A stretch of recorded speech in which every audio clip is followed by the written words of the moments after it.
Now, African heads of state, business leaders and civil society will meet in Ivory Coast to ask wealthy states to live up to their promises to help the world's poorest nations. The Economic Development Assembly will also call for G20 nations to increase financial support to an existing fund to end extreme poverty across Africa. Business editor Xolani Mbanjwa has more. At the United Nations General Assembly last month, global leaders from the world's richest nations recommitted themselves to achieving sustainable development goals. However, 12 years after setting the 2030 deadline to improve education, health and access to food and lift hundreds of millions of people out of poverty, just 12% of the SDG targets are on track. This week, Global Citizen, the social platform to solve the world's biggest challenges, will meet at the Economic Development Assembly in Abidjan to rally the G20 to honor its commitments to poor countries.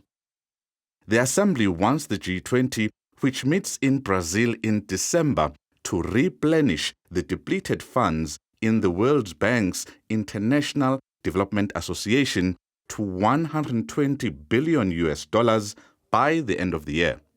Ambassadors of the Global Citizen movement blame wealthier nations for some of the world's biggest problems, including the legacy of colonization that has kept Africa's governance poor and stifled by political upheavals and underdevelopment.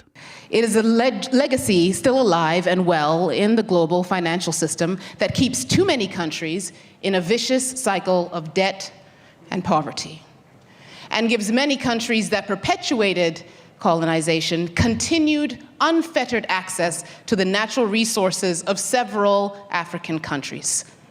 The reversal of this entrenched oppressive system sometimes seems insurmountable.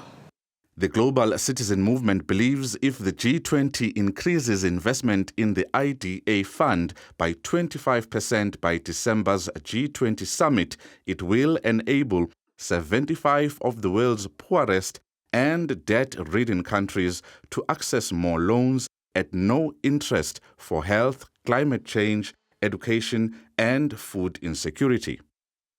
South Africa will take over the presidency of the G20 from Brazil in December this year. President Cyril Ramaphosa says the country will use the leadership of the body to drive reforms of the global financial architecture to lift the fortunes of the most needy and vulnerable. South Africa assumes the G20 presidency from the 1st of December 2024 to November 2025. This is approximately 5 days before the deadline to the UN 2030 Agenda for Sustainable Development.